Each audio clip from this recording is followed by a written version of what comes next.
Bonjour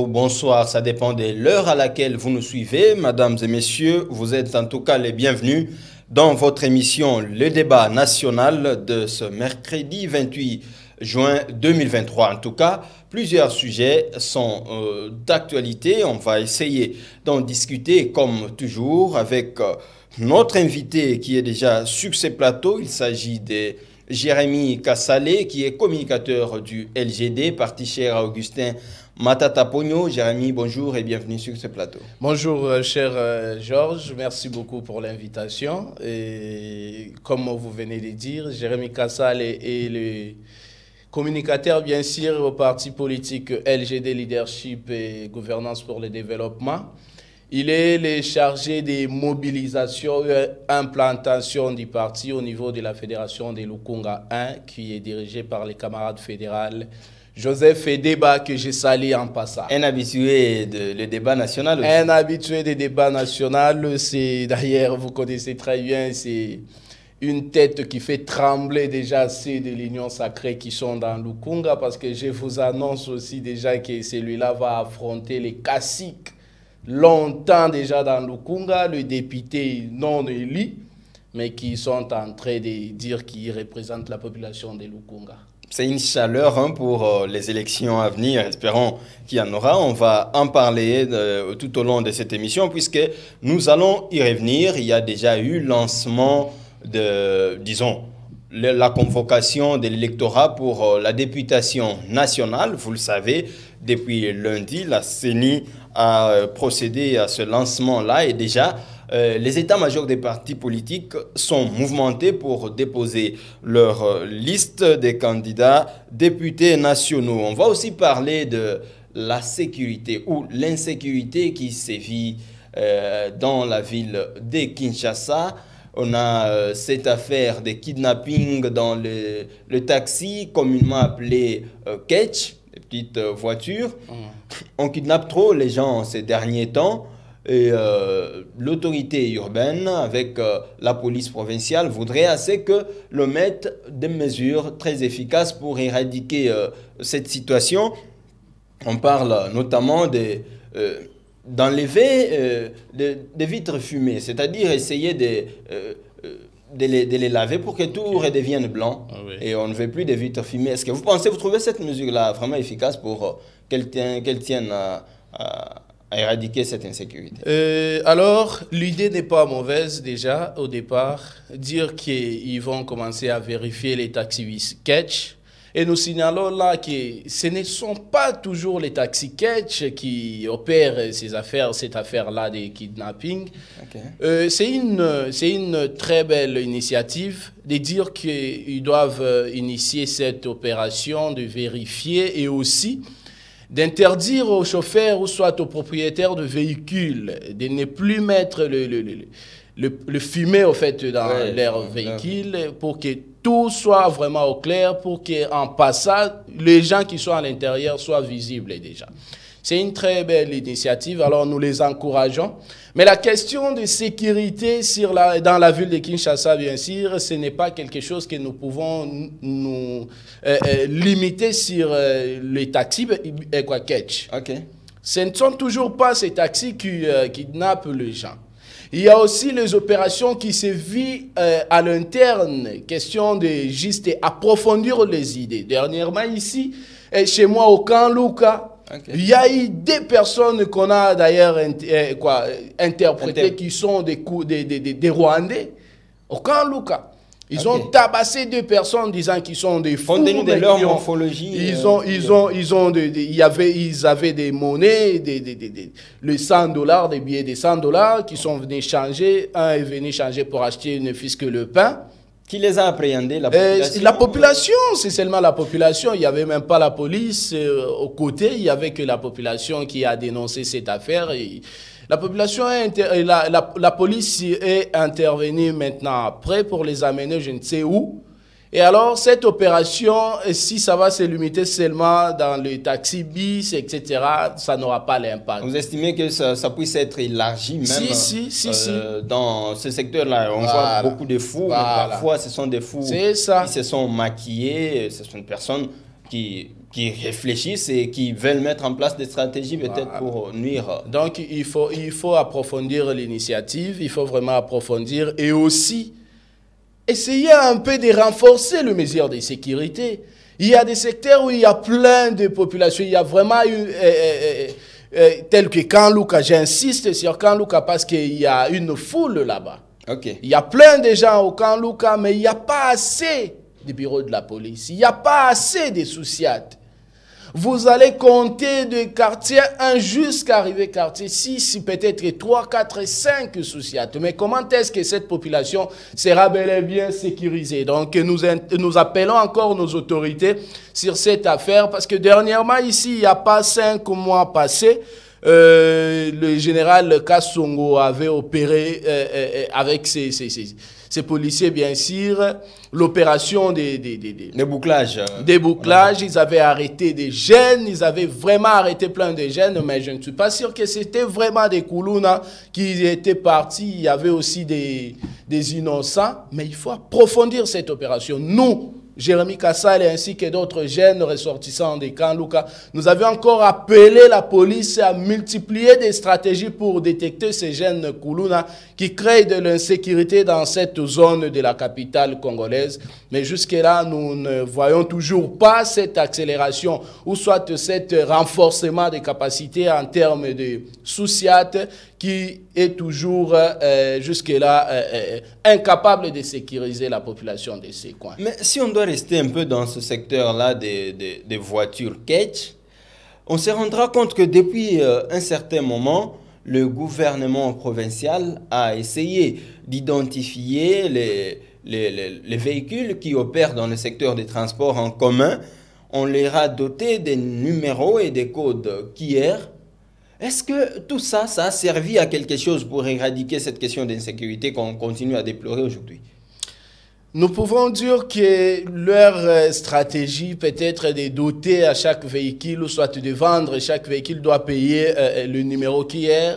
C'était aussi une très belle initiative, bien sûr, mais cela ne pourrait même pas amener la paix ou à éradiquer l'insécurité dans la capitale. Déjà, quand on suit le général Kassongo, pour ne pas vous arracher la parole, il dit que l'entreprise qui a enregistré tous ces véhicules-là est partie en Afrique du Sud avec toutes les données. Ça veut dire que l'hôtel de ville aujourd'hui n'a aucune donnée d'enregistrement de tous ces véhicules. Voilà. Motif, c'est que l'on n'a pas payé à cette entreprise-là son argent. Et par conséquent, elle est partie avec tous les fichiers. Dans tout ça, en résumé, nous pouvons dire seulement qu'il y a le problème du sérieux dans tout ce que nous faisons. Les jours où nous allons mettre du sérieux dans n'importe quelle opération que nous allons mener, rassurez-vous, cher Georges, qu'il y aura maintenant des suivis et il y aura la réussite dans tout secteur. Vous voyez déjà, vous appelez quelques gens qui sont venus pour identifier les taxis bis catch et vous n'êtes même pas à mesure de les payer. Et pourtant, les propriétaires des taxis ont payé. C'est ça. Et c'est ça. Donc, pour ne pas aussi aller trop loin, il faut conclure en disant que le détournement a aussi sa manière de développer dans ses pouvoirs ici. Ils créent juste des initiatives, en fait, pour prendre l'argent, mettre dans leur poche, bouffer avec leurs enfants, les envoyer n'importe où étudier et continuer toujours à tromper la population. Et ces gens-là, une fois découvrir que non, ces gens ici ne sont pas sérieux, nous n'avons qu'à partir. Et c'est pourquoi vous allez voir que ces gens-là sont partis directement, sans toutefois laisser les numéros, soit laisser les numéros enregistrés auprès de notre gouvernement, l'hôtel de ville, de gérer et continuer le procédure. Donc, c'est juste le problème du sérieux que nous appelons nos autorités à mettre du sérieux dans tout secteur. C'est tout ce que nous déplorons. Nous espérons que le gouvernement provincial de Kinshasa va vraiment s'investir avec la police, le commissariat provincial de la police que dirige le commissaire Kassongo Silvano, pour que cette question-là d'insécurité dans les transports en commun aujourd'hui, ça fait peur hein, parfois si on est du côté ville, si on est du côté bon marché, si on est du côté Kitambo Magasin, Victoire ou quartier 1 pour prendre un taxi vers 20h, 21h, 22h. Les gens ont peur maintenant et puis ils se sentent presque abandonnés parce que ça devient une insécurité qui est grandissante. Il faudrait des mesures efficaces pour qu'on éradique plutôt définitivement cette situation-là. Effectivement, effectivement. Là déjà, nous appelons aussi nos autorités déjà à la vigilance. C'est parce que les gens qui opèrent ces genres d'opérations, majoritairement sont les militaires, sont les agents de sécurité. Ils opèrent hors leurs aires de travail. Il quitte son emploi, là où il travaille, en rentrant à la maison et il s'est dit, non, là, je peux opérer mon activité habituelle. Parce que c'est déjà une activité habituelle. Il le faisait déjà avant et ces derniers temps, maintenant, ils ont essayé un peu d'accélérer parce qu'ils se sont dit déjà dans leur coin que les autorités n'arrivent pas à le détecter. Et ils continuent. Pour ce qui est des services de sécurité, nous disons que c'est peut-être des brebis galeuses. Il y a des policiers qui opèrent dans ça. Il y a des militaires des Moura qui opèrent dans ça. Il y a des agents des ANR, etc. qui opèrent dans ça. Pourquoi ils ont des armes, ces gens-là? Pourquoi ils ont des armes? Ce sont alors hors la loi. Il faudrait que l'on soit à leur recherche. Après avoir fait ça, cher Georges, après avoir fait ça, si vous arrêtez cette personne de vous l'amener, je ne sais pas moi, dans quel souci, tout soit dans quel bureau, dans quel tribunal, et dans peu de temps, vous allez voir cette personne circuler librement. On va le laisser. Donc, ça veut dire qu'ils ont leur réseau. Réseau des mafieux, réseau des criminels, réseau des gens qui sont en train de détourner, ou soit qui sont en train d'enlever d'autres personnes pour les tuer, pour d'autres raisons politiques, stratégiques, je ne sais pas quoi. Alors nous appelons juste les autorités à prendre conscience sur cette affaire parce que de plus en plus, si vous allez laisser ça longtemps, ça va aussi continuer à inquiéter la population et cela va fragiliser aussi votre pouvoir qui se voit déjà aussi en fin mandat ici, qui n'a aussi rien réalisé depuis les débuts. Merci beaucoup en tout cas pour cette question. En tout cas, cette fois-là, ça va nous permettre d'aborder l'aspect élection 2023. La CENI, comme vous le savez, a convoqué le corps électoral pour la députation nationale depuis le lundi dernier. Et vous ne pensez pas que vous aviez votre meeting dimanche, pendant que avant même votre meeting, la CENI, le président de la CENI plutôt, Denis Kadima, a tenu un point de presse où il s'est ouvert à des discussions avec tous les partis politiques, notamment vous de l'opposition qui exigez l'audit du fichier électoral. Ça n'a pas un peu fait perdre à votre meeting sa teneur? Cette décision n'a pas fait taire plutôt le teneur de notre meeting, non? Parce que le meeting de l'opposition du dimanche, d'ailleurs, je salue les organisateurs parce que ça a été une réussite totale. Vous étiez là sur place, chers journalistes. D'autres disent que ça a été faible en mobilisation. Faible en mobilisation, ceux qui disent ça n'étaient pas sur place. Peut-être ceux qui disent ça, je ne sais pas s'ils ont de télévision chez eux à la maison. Il y avait une forte mobilisation et la population a répondu vraiment présent ces jours-là. Alors, question de dépôt de candidature. Comme vous venez de souligner que le président de la CENI, M. Kadima, a aussi lancé l'appel aux leaders de l'opposition pour les échanges, à ce qui concerne l'audit du fichier électoral, etc. C'est ce qu'attendait d'ailleurs le leader de l'opposition. Bon, en fait, il n'a pas précisé. Il n'a pas précisé. Le fichier. Il n'a pas précisé. Il va approcher, il va rencontrer tous les partis politiques pour obtenir un large consensus. Parfait. Toi, tu vas inviter les leaders de l'opposition pour essayer de parler de la question électorale. En même temps, déjà, tu vas déjà procéder déjà au quoi? À convoquer les à convoquer déjà le candidature de n'importe quel parti politique. Alors qu'il y a d'autres partis jusque-là qui se sont dit que nous n'allons pas déposer le candidature. Mais comment est-ce que vous allez opérer cette opération? Alors, ici, nous disons ceci, nous de l'opposition, nous disons que le monsieur n'est pas clair. Le monsieur n'est pas sûr de l'opération. Le monsieur veut à ce que l'opposition se retire totalement pour organiser des élections chaotiques. Alors que nous serons toujours avec eux parce que nous disons que quelqu'un qui est là, en train de préparer déjà son lit pour aller au deuxième mandat, nous ne pouvons jamais être dehors pour le laisser faire son lit. Pour défaire son lit, nous devons être à l'intérieur. Cet intérieur-là, c'est la maison. La maison-là, c'est la CENI élection. Nous n'allons pas lâcher. Nous n'allons pas aussi abandonner cette opération, peu importe la façon dont ils sont en train de multiplier des stratégies pour démoraliser la population et décourager l'opposition. Nous serons avec eux partout. Ils vont commencer à nous rêver, ils vont commencer à nous voir partout. Nous allons aussi déposer nos candidatures, nous, de LGD bien sûr. Nous allons déposer nos candidatures. Nous avons nos bases, nous avons la population derrière nous. Et cette population est d'accord avec nous que nous puissions aller avec ou sans Kadima. Parce que Kadima, c'est ce qu'il est en train de multiplier comme stratégie pour faire élire les gens que de l'Union sacrée. Vous êtes un peu en déphasage avec Martin Fayoulou. Monsieur Martin Fayoulou réclame rien que l'audit du fichier électoral. Nous réclamons également l'audit du fichier électoral, mais pas en étant en dehors de l'opération, mais en étant là où ils sont en train de multiplier des stratégies. Nous voulons être aussi avec eux. Même si, admettons que ce que vous dénoncez soit vrai, même si Kadima, président de la CENI, maintenait sa position actuelle, vous partirez comme ça aux élections en décembre. Il ne va pas maintenir sa position, chers journalistes. L'unique force que le monde entier n'arrivera pas à vaincre, c'est la force de la population. Et cette population est du côté de l'opposition.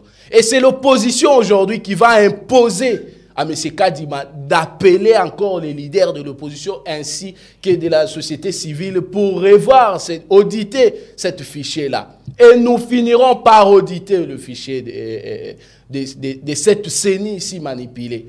Alors, les élections ici, je vous assure, il y aura bel et bien les élections parce que l'opposition est d'accord qu'il y ait les élections le 20 décembre. C'est eux qui ne sont pas prêts pour organiser les élections. C'est pourquoi ils sont en train de compliquer les choses, cher Georges. Mais l'audit du fichier électoral de Kadima dit que ce n'est pas obligatoire. Quand vous consultez les textes de la CENI, les textes qui organisent les élections en RDC, l'audit n'est pas une obligation. Donc, il l'a fait pour raison de transparence. Pourquoi vous n'y croyez pas? Chez nous, ici, nous sommes déjà, je crois bien, si je ne m'abuse, au 4e étape des élections. Nous avons commencé en 2006, 2011, 2018. Et là, c'est 4e. Nous avons vécu tant de choses. Et c'est pourquoi nous disons que cette fois-ci, nous n'avons pas besoin des élections chaotiques. Nous voulons une élection qui va donner le pouvoir à celui qui va remporter les élections, bien sûr. Alors, pour que nous soyons rassurés que cette opération ici va vraiment de bons côtés, alors il faut auditer le fichier. Pourquoi ne pas accepter qu'on puisse auditer alors le fichier si vous êtes sûr que vous êtes en train d'organiser les élections crédibles? Parce que nous disons que ces élections ici, à la lire où nous allons, ils ne sont pas en train de préparer les élections crédibles. C'est pourquoi nous demandons à ce qu'on puisse auditer le fichier. Parce que eux, avec ces gens, avec, je ne sais pas moi, les spécialistes, avec les experts, ils ont audité ces fichiers ici pendant 4 jours. Et les 4 jours pour plus de 46 millions des enrôlés, cher Georges. Rassurez-vous vraiment que cette élection ici, ceux qui sont en train d'organiser sera vraiment crédible. Chez nous, à l'opposition, nous disons non. Nous ne sommes pas d'accord. À l'époque de Nanga, c'était plus de 3 mois, cher Georges. C'était plus de 3 mois. Si on s'en tenait à ça, alors on sera dans les glissements carrément. Dans le glissement, si le glissement, nous la population, nous disons que si le glissement, alors, si aller alors à la transition, parce que c'est ce qu'ils veulent ces gens ici. Si aller à la transition, ça sera bien sans Félix Tshisekedi. Parce que Félix Tshisekedi n'a qu'à organiser les élections pour qu'il puisse se laisser. La population ne veut plus de cette personne-là. La population ne veut plus de notre président actuel, M. Félix Tshisekedi. Pourquoi? Parce que le monsieur n'a rien fait que promettre la population. Dans n'importe quelle sortie médiatique, le Messie a toujours promis. Dans n'importe quel déplacement, voyage, il a toujours promis. Alors, cette fois-là, nous n'allons pas accepter que M. Félix Tshisekedi passe le 20 décembre sans organiser les élections. S'il ne va pas organiser alors les élections, lui et ses acolytes seront dehors l'opération et nous allons choisir qui va nous conduire pendant cette période ici de préparer maintenant de bonnes élections. Mais avec le meeting qu'il y a eu, on se rend compte que l'opposition n'est plus presque unie parce que tous les 3 leaders ont été absents du meeting et laissant seul Fayoulou communiquer avec la masse comme il se doit, bien qu'ils se sont fait représenter par leurs secrétaires généraux. Vous ne voyez pas déjà une image de fragilisation de l'opposition? Le parti politique a toujours été géré par le secrétaire général, les responsables de l'administration. Et alors, lorsque le président est sur place, oui, il va représenter le parti. Et si le président est empêché, cas de notre parti politique LGD, Leadership et Gouvernance pour le Développement. Le président national, Matata Ponyo, absent, Deli Sesanga absent, seul... c'est avec une raison. Le président national de notre parti, sur les questions diplomatiques, il s'est déplacé, bien sûr, pour aller échanger avec, pour aller traiter d'autres questions qui visent toujours à l'amélioration des conditions de vie de la population congolaise après les élections ici. Parce que nous sommes sûrs que s'il y aura des bonnes élections, le monsieur va gagner. Le président national de notre parti sera bel et bien le 6e président de ces pays ici. Le président Moïse Katumbi n'était pas là, mais il était représenté bien sûr par le secrétaire général de son parti politique. Vous allez remarquer que le président Fayoulou était là parce qu'il avait déjà fini les tournées qu'il avait. Il avait quelques tournées à l'étranger, il avait échangé avec quelques diplomates des États-Unis, quelques diplomates de l'Europe, etc. Et de notre côté alors LGD, le président s'est déplacé pour aller répondre à d'autres invitations. Et le secrétaire général était là. Il a parlé au nom du parti. Il a bien représenté alors le parti politique. Mais l'absence, moi je parle de l'absence parce que j'étais dans le meeting. Oh oui. J'ai entendu les militants poser la question où sont les autres leaders? Cette question avait été posée par la population et la population aussi avait trouvé la réponse parce qu'on les avait, en commençant, le secrétaire général de notre parti, M. Franklin Chamala, que j'ai salué en passant, avait commencé par envoyer déjà le salutation du président national Matata Ponyo, disant que le président national et LGD a Tinde Libino Bambote. Pour dire, ça signale déjà que y a empêché, c'est pourquoi Ngaï n'a pas représenté parti. Idem pour l'envol, idem pour l'ensemble de la République et pour la République. Ce n'est pas un grand problème en tout cas. Le mal serait que d'autres partis politiques ne soient pas représentés. De l'opposition, bien sûr, ne soient pas représentés, quel que soit le secrétaire général ou les militants. Mais ce n'était pas le cas. Cher Georges, nous sommes unis dans notre opposition et nous demeurons unis pour chasser le dictature que le Messie commence à implanter dans notre pays. Vous ne croyez pas que le fait que la CENI se dise prête à s'ouvrir à vous, mais espérons qu'elle accède à vos revendications et que vous ne soyez pas, vous ne craignez pas que vous soyez en retard en ce qui concerne le processus, parce que jusqu'ici, vous êtes en train de contester la façon dont le processus a été entamé pendant que l'Union sacrée se prépare pour aller aux élections. Vous êtes encore dans la distraction. L'Union sacrée ne se prépare pas pour aller aux élections et remporter valablement ces élections. L'Union sacrée se prépare simplement pour encore tricher et frauder comme d'habitude. De notre côté, avec la population, nous sommes déjà préparés. Même si on organisait les élections dans une semaine, même dans 2 jours, le Messie ne va pas gagner, cher Georges. Mais c'est Félix Tshisekedi et ses acolytes ne vont pas remporter ces élections ici, même si on organisait dans une semaine. De notre côté de l'opposition et la population, nous sommes prêts d'affronter ce Messie avec ses acolytes n'importe quel jour. Mais le problème, c'est quoi? Que les fichiers soient audités.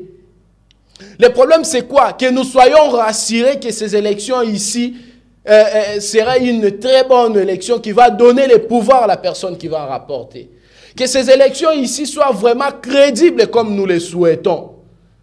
Alors, dire que l'opposition sera en retard, en tout cas, moi, je ne suis pas d'accord avec vous, parce que l'opposition a toujours été d'accord, et surtout la population qui vit maintenant tous les promesses ici, qui vit je peux dire quoi, je ne sais pas les termes employés, parce que les promesses, lorsque les promesses ont maintenant dépassé même la limite, la population maintenant s'inquiète et se dit, nous avons vraiment les dirigeants dans ces pays. Comme nous n'avons pas ces dirigeants, nous sommes prêts pour changer le gouvernement n'importe quel jour, pour chasser ces gens ici et choisir maintenant les compétents pour diriger les pays. J'ai reçu il y a quelques jours un analyste de l'Union Sacrée. Il estime que Fayulu Martin, président de l'ESID, voudrait profiter de l'aura de Moïse Katumbi et de Matata Ponyo pour, une fois de plus, se placer comme candidat unique. Notamment, il prend comme soubassement les soucis judiciaires qu'a votre président, et puis l'affaire loi des pères et des mères qui inquiéterait, entre guillemets, Moïse Katumbi. Et finalement, vous alliez vous retrouver derrière Martin Fayulu une fois de plus. Comment vous trouvez cette analyse? Ça n'engage que lui. Ça n'engage que lui parce que vous avez dit que c'est un analyste politique proche de l'Union Sacrée. Et il a droit de dire tout ce qu'il est en train de penser, tout ce qu'il est en train de voir. À notre côté, nous disons que ce n'est pas encore le moment de choisir le candidat unique de l'opposition. Nous travaillons encore, nous multiplions encore des stratégies pour nous diriger vers les élections, de bonnes élections bien sûr. Et quand il serait maintenant le moment pour choisir le candidat unique de l'opposition, vous serez là, chers journalistes, et vous allez voir et vous saurez qui va représenter à ce temps-là l'opposition dans cette bataille. Pendant que Augustin Matata Ponyo est déjà presque en cours d'être écarté, parce qu'il crie jour et nuit qu'il est victime de manœuvres tentant à l'écarter. Vous ne croyez pas que si cette démarche parvenait à aboutir et qu'il est mis entre les mains de la justice, et vous serez sans candidat à la présidentielle? Le manœuvre que l'Union Sacrée est en train de multiplier contre le président national de mon parti, du Parti du Peuple, LGD, n'aura pas un but comme ils le souhaitent ces gens-là, parce que déjà, une fois appliquer leur méthode, c'est sacrifier ce pays ici. C'est sacrifier la République démocratique du Congo, parce que en aucun jour vous verrez dans les lois de la République, en aucun jour vous verrez dans notre constitution ce qu'ils sont en train de proposer. Parce que déjà, M. Matata Ponyo Mapon, le président de mon parti, est poursuivi sur la question Bukangalonzo, l'affaire Bukangalonzo. Aujourd'hui, il est sénateur. L'affaire Bukangalonzo a commencé lorsque Matata Ponyo était encore Premier ministre. Et dans nos lois, dans nos textes, il n'y a aucune place où on a réservé pour suivre un ancien Premier ministre ou un ancien président de la République. Donc, aujourd'hui, dire que Matata Ponyo sera écarté à cause de cette affaire ici, c'est déjà sacrifier ce pays ici. Du jour au lendemain, si vous allez continuer toujours de tricher, vous allez toujours commencer de violer le texte de la République, mais comment est-ce que nous allons espérer alors à un développement? Parce que le développement commence déjà par là. Le développement commence déjà en respectant déjà le texte de vos lois. Nos lois ici, la constitution de notre pays ne prévoit nullement une place pour juger un ancien Premier ministre. Alors, donc, notre président national ne sera jamais écarté, même à l'Union Sacrée, même là où se trouve maintenant là, le président de la Cour constitutionnelle, même là où se trouve le président de la République ainsi que les caciques de l'Union Sacrée. Ils savent que le président Matata Ponyo ne sera jamais écarté parce qu'il n'y a aucune place réservée pour juger un ancien Premier ministre. Surtout que cette affaire déjà avait été bloquée et stoppée et limitée même par toujours la Cour constitutionnelle en 2021. Ils avaient dit qu'ils sont incompétents de juger un ancien Premier ministre. Mais vous voulez consacrer en quelque sorte l'impunité. Comment quelqu'un qui a eu à gérer les affaires de l'État ne puisse pas être interpellé pour ne fût-ce qu'expliquer, rendre compte devant la justice si cela est le besoin. Alors, si nous allons traiter cette affaire ici de cette manière, moi je dirais personnellement que c'est l'union sacrée qui est en train de s'embrayer. La bonne réponse pour résoudre cette question, ça serait quoi? Ça serait simplement de revoir alors la Constitution au moment voulu, et cette affaire ici sera déjà écartée et commencer peut-être à poursuivre d'autres anciens premiers ministres, en commençant par Sama Lukonde et ceux qui viendront après lui. Parce que Matata Ponyo, déjà en son temps, le texte le dit clairement qu'un ancien premier ministre et président de la République ne se retrouve pas ici pour être jugé. Et il y a des articles qui disent que la Cour constitutionnelle n'a que le pouvoir de juger un premier ministre en fonction et président de la République en fonction. On le juge pour un dossier, on lui reproche pour un dossier pendant qu'il était premier ministre. Vous ne trouvez pas qu'on le poursuit comme premier ministre? Pendant qu'il était premier ministre, je vous rappelle une chose, que ce n'est pas le président de mon parti, le sénateur Matata Ponyo, qui était le gérant de cette... du projet Bukangalonzo. La personne qui gérait cette affaire existe. Et cette personne est là, interpellée M.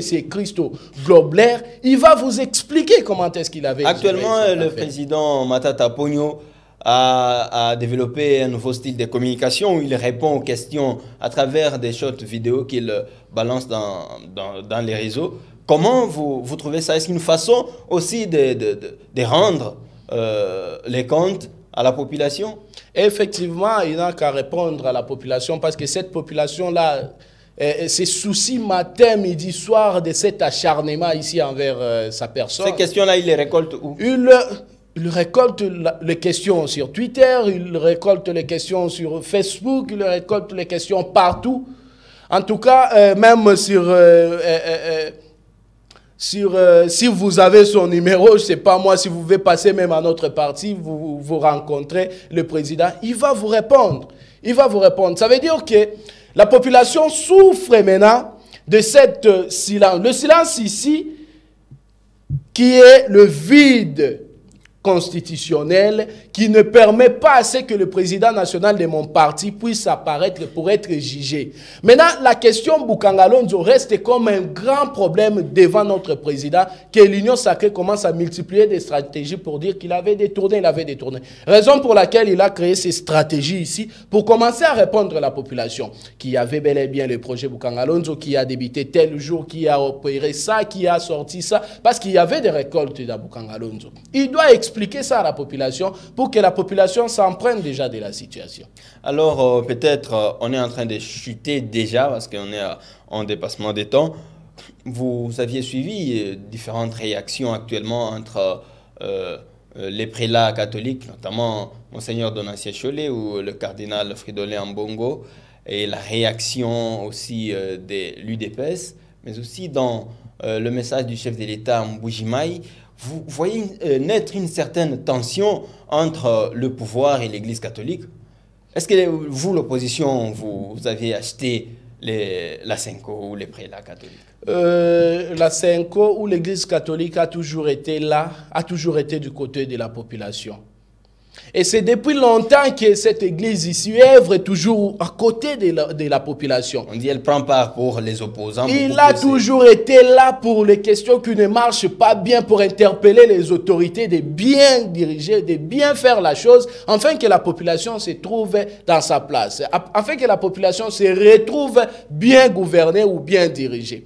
Maintenant, lorsque le président s'est dit déjà n'est pas écouté, ou c'est lui qui viendra pour les conseiller, c'est lui qui viendra lui donner un avis, à moins que lui... Il estime aussi longtemps que ce n'est pas pour l'intérêt du pays. Si ce n'est pas pour l'intérêt du pays, lui qui est aujourd'hui président de la République, qui a lutté longtemps, 37 ans du pouvoir, ils étaient toujours là avec l'Église catholique. 37 ans de l'opposition. 37 ans de l'opposition, c'est toujours l'Église catholique qui les avait accompagnés. Et aujourd'hui, lorsqu'il a maintenant le pouvoir, il s'est dit que cette Église-là n'opère plus en faveur de la population. Mais franchement, qui dit vrai? Alors, j'ai quand même retenu quelque chose dans tout ça. Je me dis, c'est le dictature que le président est en train de développer petit à petit, l'esprit Mobutu et l'esprit des grands dictateurs.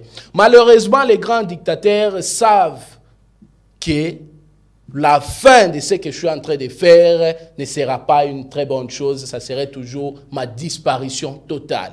Donc, c'est un peu ça. Nous conseillons alors ceux qui sont proches du président de la République de lui dire que l'église catholique que vous refusez aujourd'hui, c'est l'église qui vous avait accompagné et c'est l'église qui est toujours là à côté de la population. Si cette église aujourd'hui ne travaille plus avec vous, c'est peut-être que parce que vous êtes à côté. Revenez à la raison, vous verrez maintenant la réaction de cette église. Votre message, parce qu'on est à la fin de l'émission, quel message vous placez aujourd'hui?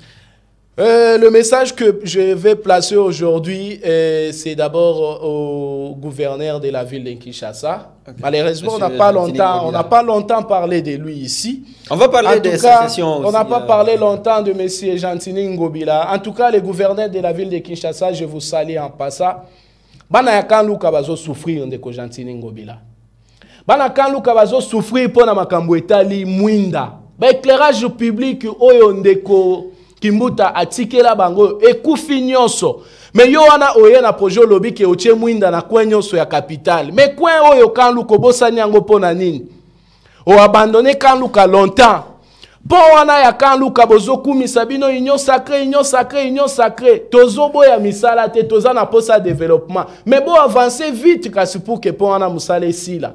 À l'entrée kaka ya kan luka mai wana ekomi ko déranger matin, midi, soir. Veillez un peu trouver la solution pour que la population paye à coin oyo ba pe ko vivre dans condition à malamu. En tout cas, c'était ça vraiment le dernier message que j'avais. Merci beaucoup, cher Jérémy. Merci aussi à vous, chers téléspectateurs, vous qui nous suivez toujours, parce que vous êtes fidèles à cette émission, fidèles aux analyses qui se développent ici. Vous êtes fidèles à DRC, Info Télévision, votre média. Continuez à partager, à liker, à vous abonner massivement, puisque nous devons grandir ensemble pour l'intérêt de la nation. Mesdames et messieurs, cette émission est terminée. Au revoir. Au revoir. Merci beaucoup.